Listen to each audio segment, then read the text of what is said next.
Hi, everyone. Welcome to Moms Writers Club. Please give us a quick like and a subscribe. It helps us reach other people like you. I am Jessica, And I am Sarah.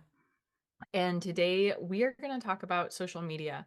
Um, Today is February 9th, 2024. And the reason I say that is because as fast as social media is changing right now, this is definitely a snapshot in time. We have actually recorded this episode already, and it changed so much Yeah, before we were prepared to put it up that it was like, well, that's irrelevant now. So right.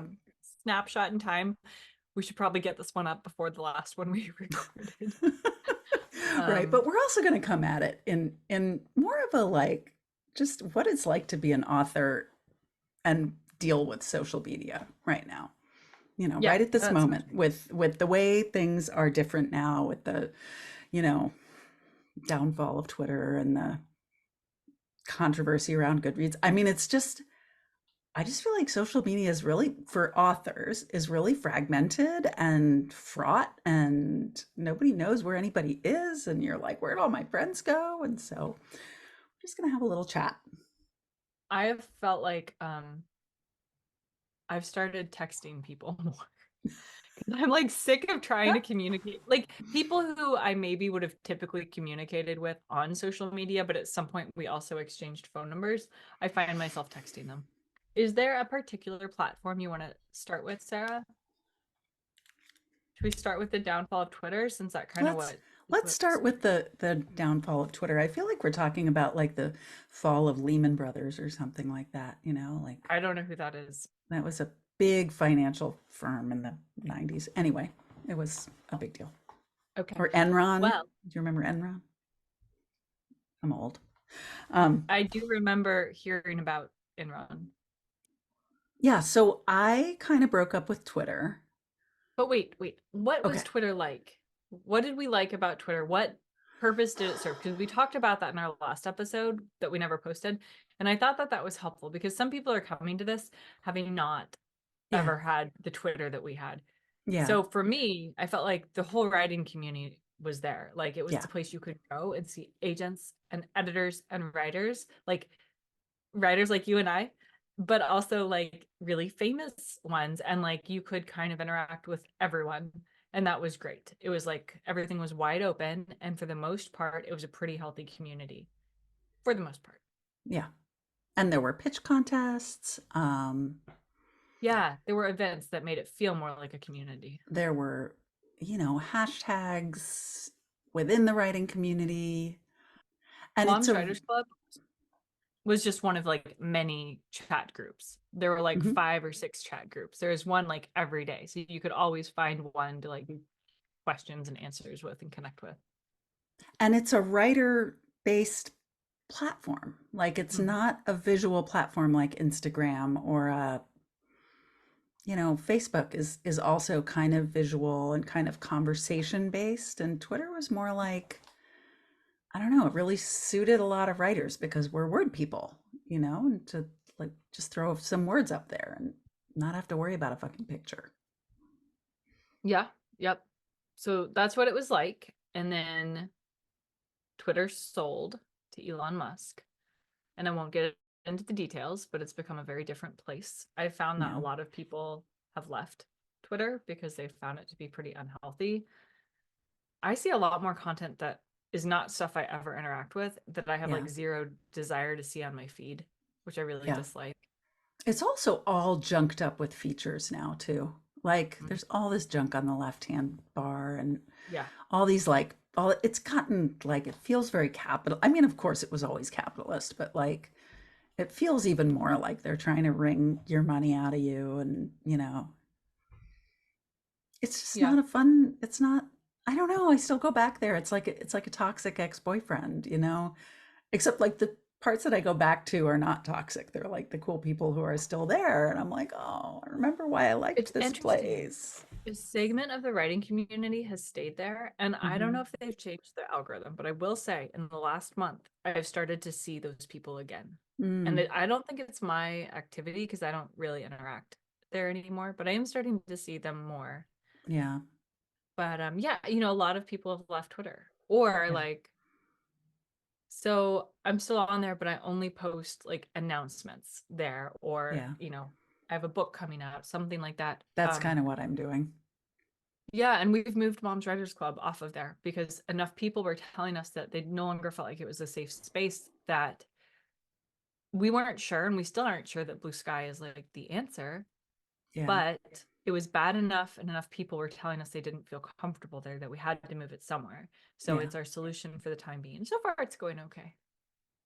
Is there anything else you want to say about Twitter? Well, it also started having functionality issues, and that's when a lot of people jumped ship.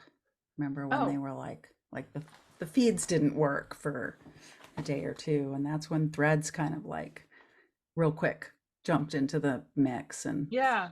I don't know, Let's so talk about. for whatever reason, I mean, I guess we're not here to do like a, critique of the industry and like why things happened. It's more like this is just what is happening. Like Yeah. the dominance of Twitter has broken up. It's now fragmented into different places. A lot of the people that I followed on Twitter and that I interacted with are now like some of them are on Blue Sky and some of them are on Threads and some of them are spending more time on Instagram. And, Mhm. it's just a different landscape than it was a couple years ago. It is. I feel like I'm actually spending less time on social media as a result, Yeah. which is probably not a bad thing, but I miss having kind of that bigger community that was on I'm Twitter. having less fun on social Yeah, media. that's fair. So the two like main replacements, which I would argue, and we can talk about this later, like that maybe there isn't a Twitter replacement, Yeah. are Blue Sky and Threads. So Yeah. Threads is owned by Meta, Facebook, and Instagram, but has like pretty good functionality because they have a full team behind it. And Blue Sky, my understanding, feel free to correct me if I'm wrong, is started up by the guy who originally started Twitter in the first place, Yeah. and to some extent is a lot like the original Twitter, I guess. So Threads, anyone can get on. I think you have to have an Instagram account. I'm not I sure. I don't remember. I think you do. Yeah. And what I have found, so this is my personal experience. I know people are over there who are really enjoying it. So if you have different thoughts, feel free to chime in. I'm finding that at least like the way I interact with it, I just see tons of advertising, but not advertising by threads, advertising by like, buy my book, buy my book, buy my book, click on this link, read my thing. Like it's very little like actual like conversation, Mm. which is kind of why I would go to Twitter, was to see what conversations were happening in Yeah. publishing. And then Blue Sky is a little more in between, but it feels a lot more like I see more like science fiction and fantasy type authors over there, which is fabulous. It's not something that is of interest for me because I don't write in those genres and I don't read much. I guess I haven't really like found a new home. Although Yeah. I'm really enjoying Substack, which we can talk about in a minute. What have your experiences with Blue Sky and Threads been like? Yeah, I keep bouncing back and forth between them, looking for something that I'm not entirely getting. I'm feeling a little more at home on Threads. I feel like the way that Blue Sky is set up with the feeds is it, you know, I don't I don't love being ruled by an algorithm so much, but I also don't love being entirely unruled by an algorithm, you I know? have found that too. I'm like, no, show me the stuff I want to see. Do you know what I want to see? Show it to me. Right. Right, right. Rather than like a thread or a feed on Blue Sky that's all romance, or a feed, which is great. Like if you're really interested in something that a Blue Sky feed really Yeah. nails, Yeah. then Or it's you want to see great. just the Moms Writers Club posts. It's great for Yeah. that. But Yeah. you lack the discoverability that Twitter had, where you discover Yeah. new people and new, like I just remember like randomly coming across an agent who was like posting really good information on Yeah. how to query. And like I don't feel like I would find that on either I mean, platform they now. do have like an algorithmically driven feed Mhm. available on Blue Sky. And then there's also Popular with Friends, which is sort of fun. I like going there because then it's like people I'm following, like, what are the posts that are popular with them? I'm realizing Um, I have no idea how Blue Sky works because I'm like, really? That sounds great. I've never there seen is, that before. but it's not, that they're, I don't know. I go there and I like don't quite find what I'm looking for. And then I go to Threads and I kind of almost find what I'm looking for, but not quite. And You know what's weird on Threads is that I post there with some regularity, and I've gotten a fair amount of followers and followed a fair amount of people and had a bunch of likes, but people do not comment very much. Like on Twitter, I felt like when I posted something that got the response that I sometimes get from my post on Threads in terms of like likes and retweets. On Twitter, there would be a conversation, there would be a bunch of comments, and people would be talking to each other and stuff. And on Yeah, Threads, it's that was like nice. that's not happening as much. So one place that Sarah and I have been exploring is Substack. And if you are watching this, there's a good chance that you have signed up for someone's newsletter that is on Substack. And I remember reading newsletters off of Substack 4 or 5 years ago, and I don't know if they had like a website back then or not, like that you could go read on. But now it's this interesting combination of kind of being a blog, but it's also a newsletter. So like I have two different ones. One is my author newsletter, and I think 99% of people read that in their email inbox because it's emailed to all of your subscribers. But there's also your own Substack page that you can personalize to the degree that it could actually be your own website, I think. And people can also discover your stuff and read it there. So there's this element of discoverability, and they've added some new things. Like they have this thing called Notes, which is kind of supposed to be like a Twitter thing where like you can just post what's going on in that moment, and it's not a full-on post. I like it in a way because I like, for me, doing long form writing like a couple of pages of thoughts on something comes much more naturally than the Twitter 280 characters. Like I always really Yeah. struggled to come up with stuff on Twitter. And it is a newer platform that's really growing. I have some mixed feelings right now because I have followed a ton of like writers and some of the most popular writing stuff on there. And I feel like it's in the stage right now where it's starting to get popular. So like 90% of the content that those people are posting is like how to do Substack. And I'm like, no, I'm Right. here because I want to read about writing, not about how to do Substack as a writer. Right. Right. So right now I'm feeling a little frustrated about that because I'm sick of people like getting more followers and subscribers because they're telling you how to do Substack. Like, I don't know. That just like Right. Right. I'm at the point where I'm like, oh my God, just post some content not about this. But I really like it in general. I like it because like you can so the aspect I haven't even mentioned is that there is a paid option.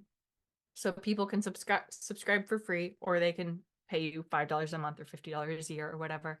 And you can let people have access to everything, or like only do some of your posts free and some paid.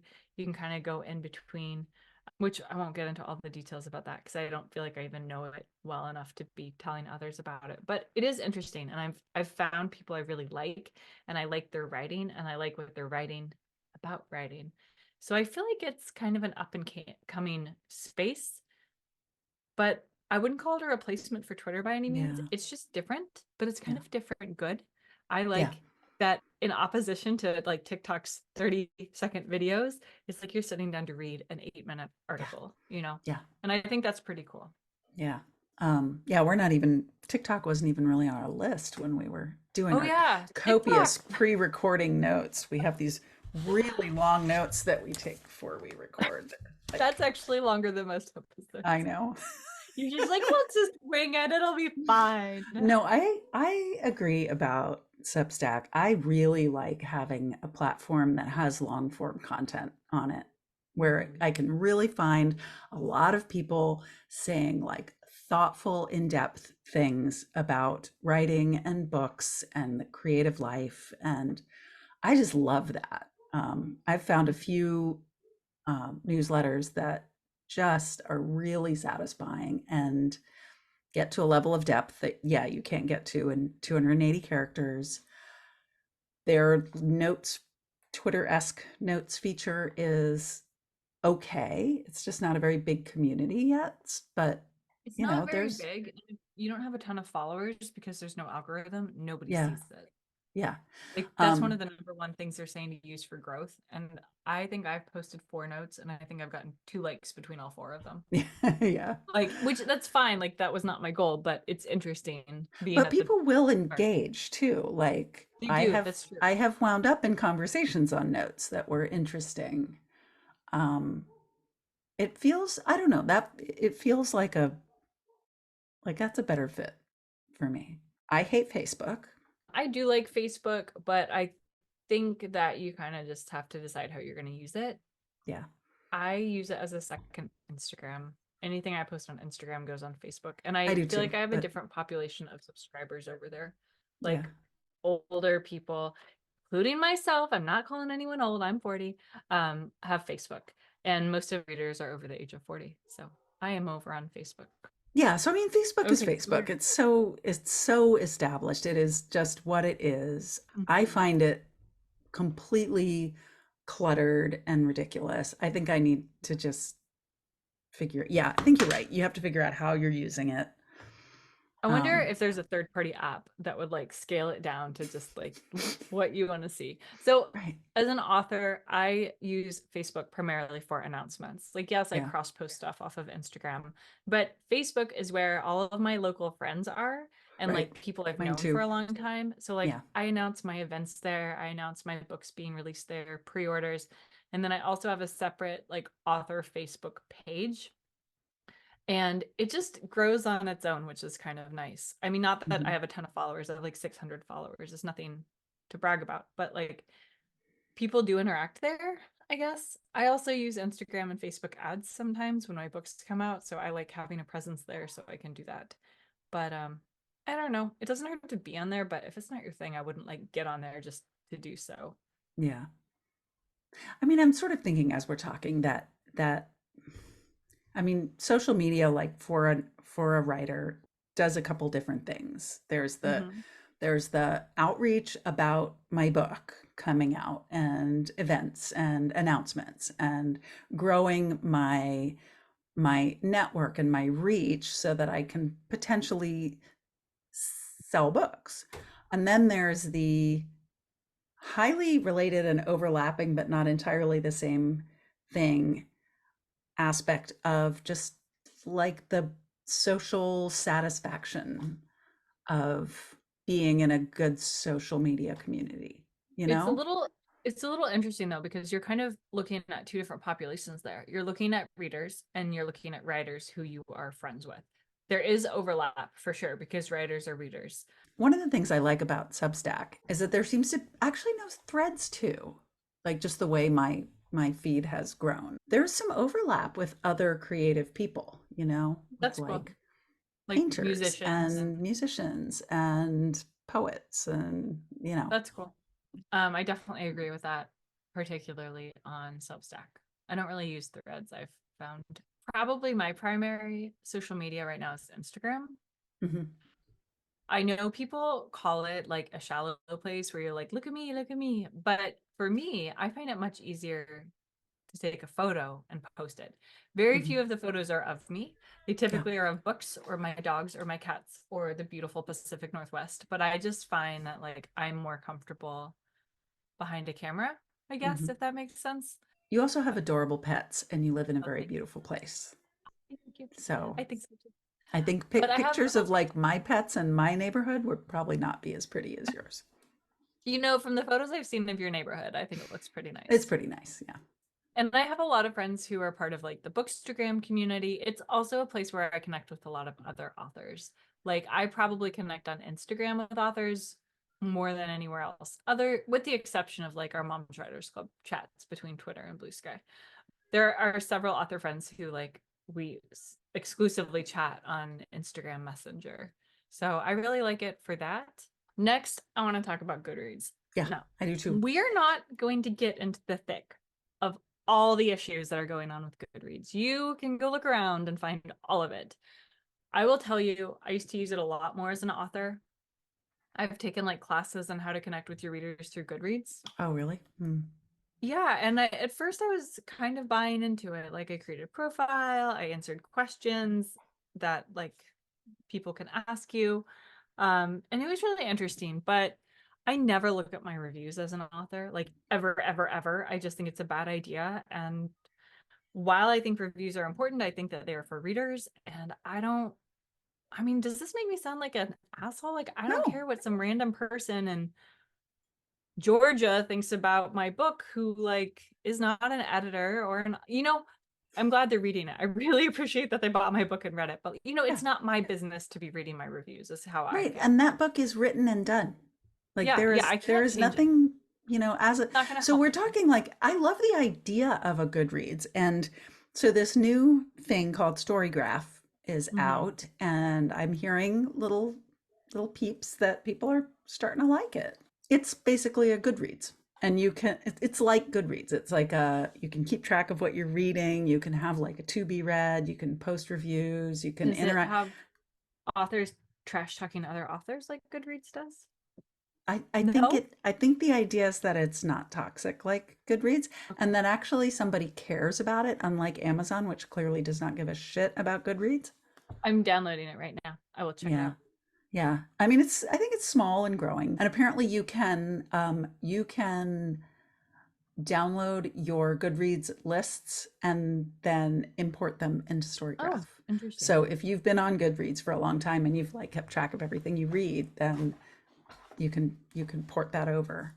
That's I smart. really love the idea of a site like that, that like for people who are really passionate about reading and want to congregate around that. I just think as an author, that's kind of not my space, you know? No, I agree. And it's hard because they've tried to kind of make it partially an author space Yeah. by the way they've done like author dashboards. And, Yeah. they really, I think, have wanted authors to be more public facing on Goodreads. Mm.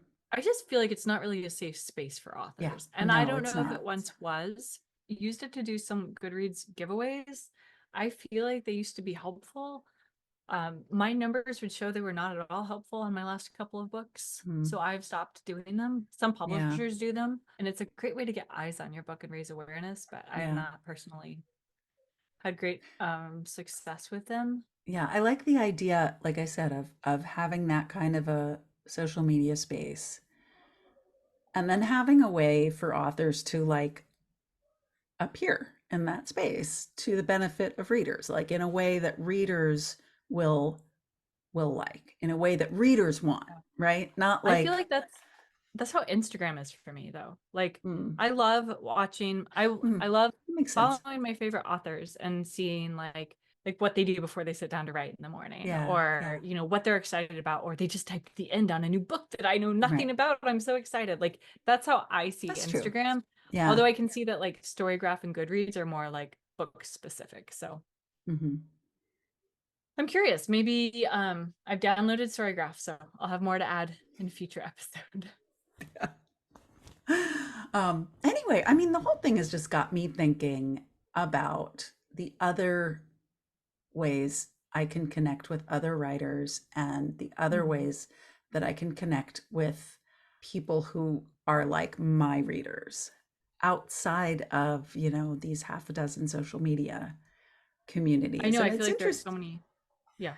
it's interesting. It has gotten me a little more engaged in like real life events and actual personal relationships with people that I now have their phone number, like, You got you their know, digits? which is probably a good thing. I'm just looking to see if we had some specific questions about this because I thought we did. So Christina asked you, how do you approach Goodreads? Do you read your reviews and spend time there? No, I absolutely do not. No, do not read your Um, reviews. If you yeah, they're must, just really awful people posting on there. They post like 1-star reviews after reading 2 pages of your book. I no, shit you not. They do that. yeah. Um, If you just have to satisfy your curiosity, get a trusted friend to go look up your Goodreads reviews and send you the good ones. my editor does that for me. Christina also asked, do you reply to or thank reviewers? No. On my first book, I selected it so I could only see the 5-star reviews, and I liked them. But no, I Yeah. don't look anymore. I just don't feel like it's a space for me, and I like my book, and that's kind of what matters. My editor likes my book, my agent likes my book, like so I'm Yeah. good. I hope readers like it, but I don't need to see their reviews about it. Yeah. Um, And if they want to interact with me, I'm at three different places on yeah. social media. Like, Yeah, that's a better place for interaction than a place where people are gonna go like trash your book. We had a question about like a couple specific social media platforms are mentioned, but like specifically to your writing career. Jane Friedman just did an article on this that we have not actually had a chance to read yet. So we'll hopefully do a future episode on this. I do think it's helpful to have a social media presence, but that does not mean you need to be on all these platforms. I think picking Mhm. one, maybe two, whatever feels right to you. For example, I love Instagram. Sarah's not as big of a fan of it as I am. Find what works for you. Do I think it sells more books? I don't feel like what I post sells more books. I think like having a bookstagram tour can help with stuff like that. Your publisher might arrange that. You can arrange for it yourself because then you have like a lot of people in the book space seeing your cover. So I think that can be helpful. But I don't think that for the most part, social media really sells books unless you are an influencer or have Yeah. like 1 million followers on TikTok. Yeah. But that's a whole different thing. For most of us, I wouldn't worry too much about it. I think it's good to be present in the writing community, but the best thing I've gotten out of social media are my writing friends. I met Yeah. Sarah on Twitter. I met my friend Jamie on Twitter. Like the best thing that's come out of it for me are writing friendships and meeting fellow writers and critique partners and like, Right. And sharing yeah. information and sharing and commiserating and how to Yeah, cope and, it's yeah. not so much about sales for me. And Yeah. I don't think I knew that before I was published. Like I thought it would play more of a part, but I don't Yeah. really think it has. No, there's been a active discussion amongst Mhm. people in the know, like Jane Friedman and Kathleen Schmidt on Substack and stuff about like what's the reality of social media influence on book sales, that they're really Yeah. looking at it in a very thoughtful and informed way, and it's like about time. I think we've all been assuming for a Yeah. long time that more social media followers the better for your book sales career. But Yeah, and what they're finding is that it often, well, one, just because you have 20,000 followers on Twitter does not mean 20,000 people are seeing your posts. One author said she regularly just gets like 5 likes on her posts, even though she has 20,000 followers. I read something where they had like actually studied like what the connection was, and they were like, there's not one. For yeah, most authors, there's not one. So like authors are really pushed to do their own marketing on social media. And I do, like, but it's something yeah, I enjoy. Like I like making those videos and posting them. And that's a lot different than someone who's like, I really hate social media and don't want to do it. So I yeah, think it's good to have a presence so readers can find you, but I don't think, and do it in a way that you at least enjoy some. yeah, yeah, Like if you hate it, don't do it. And I don't hate it. I mean, I sort of enjoy it. I'm looking for that enjoyment that I used to find from Twitter in the old days, and hopefully it'll come back. So Mm. anyway, let us know if you have any questions about social media or anything specific you'd like to hear more about or have us dig into. But I think that's it for today. So find Yeah, us every other Wednesday over on BlueSky. I'm just realizing it. I think my handle over there is just Jessica Payne. I'm Sarah Reed, author everywhere. So, Okay. All right. Well, thanks for joining us. We will see you next time. all Bye. right. Bye bye.